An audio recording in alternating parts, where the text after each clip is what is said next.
A las 8:40 de la noche, un hombre armado avanzó hacia un punto de control del servicio secreto dentro del Washington Hilton. Llevaba una escopeta, una pistola y varios cuchillos.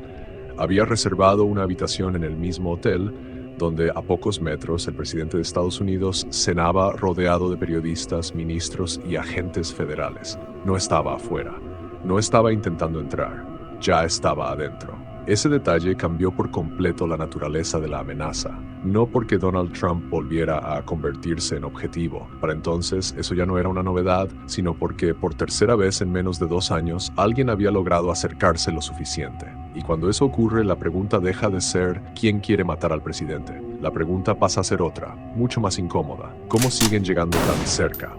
Para la Casa Blanca, este fue el tercer gran intento de asesinato contra Trump en menos de 2 años. No en un mitin, no en una carretera, no detrás de una valla, dentro del mismo edificio. Esa es la idea que sostiene toda esta historia. No el arma, no el atacante, no el motivo, el acceso.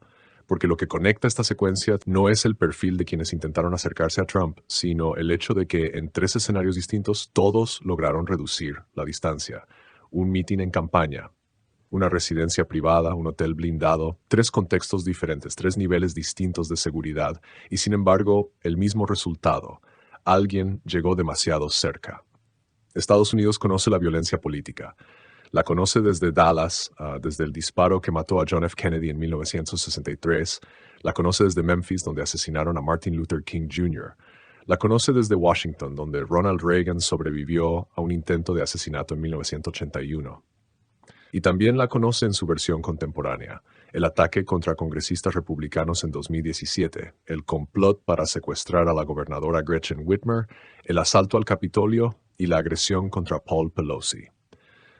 La violencia política no es nueva en Estados Unidos. Lo que sí es nuevo es su frecuencia. Lo que sí ha cambiado es la velocidad con la que ha dejado de parecer excepcional. Ese es el contexto en el que debe leerse esta historia, no como una serie de incidentes aislados, sino como la expresión visible de una amenaza que ha dejado de ser esporádica para convertirse en recurrente. El primer episodio ocurrió en Butler, Pensilvania. Trump todavía era candidato y el acto seguía el formato habitual de campaña, un escenario abierto, una multitud concentrada frente a una tarima y un dispositivo de seguridad diseñado para contener amenazas en un entorno de alta exposición. Este tipo de eventos siempre ha representado una paradoja para el servicio secreto. Son espacios diseñados para acercar físicamente al candidato a su electorado, pero también para exponerlo. El trabajo de la agencia en escenarios así no consiste en eliminar el riesgo, sino en reducirlo.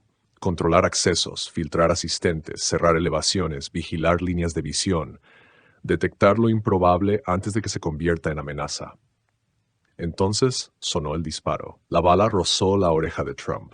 El ataque dejó heridos y convirtió un mitin electoral en una escena de crisis transmitida en tiempo real. En segundos, agentes del servicio secreto cubrieron al entonces candidato y lo evacuaron del escenario mientras las cámaras seguían grabando. El acto terminó ahí. La amenaza no. Butler alteró algo más importante que la agenda de campaña. Alteró el significado de su protección. Hasta ese momento, la seguridad de Trump era una operación de alto riesgo.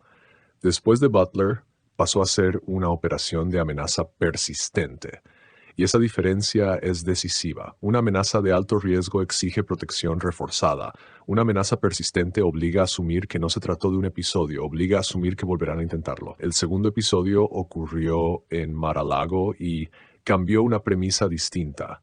No ocurrió frente a cámaras, no ocurrió en un acto público, ocurrió en el perímetro de una residencia privada.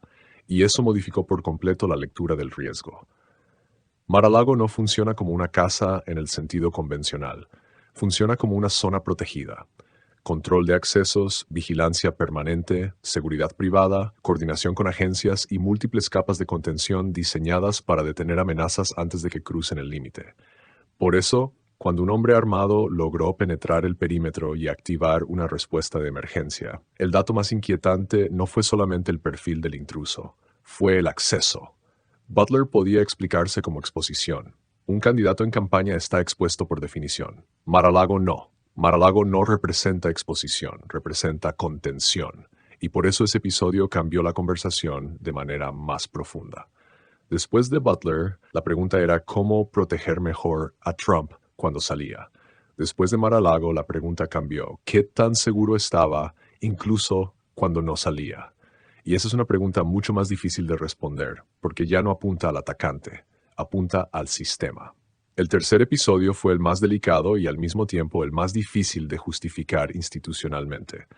Ocurrió en el Washington Hilton durante la White House Correspondents' Dinner, una de las noches con mayor concentración de poder político, mediático y operativo del calendario estadounidense. En un mismo edificio coincidían el presidente, miembros del gabinete, agentes federales, prensa nacional e internacional y varias capas de seguridad superpuestas. Este tipo de eventos no se protegen como una aparición pública convencional, se protegen como una operación de continuidad institucional. Eso significa que el objetivo no es solo proteger a una persona, sino proteger una cadena de mando.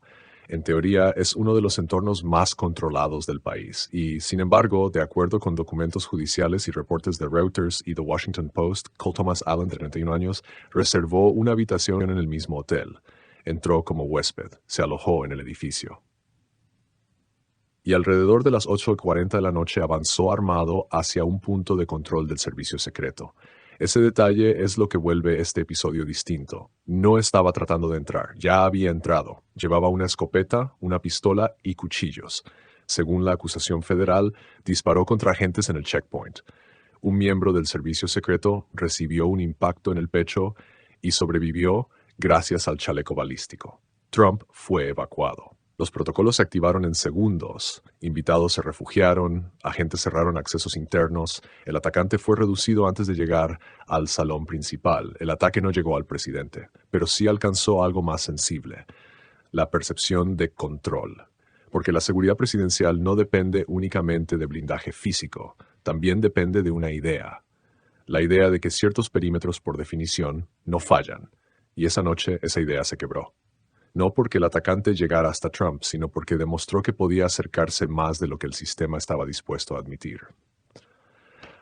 Vistos por separado, los tres episodios parecen distintos. Butler fue campaña, Mar-a-Lago fue perímetro privado, Washington fue evento blindado, tres escenarios distintos, tres niveles distintos de seguridad, tres agresores distintos. Pero la misma conclusión, acceso. Ese es el patrón.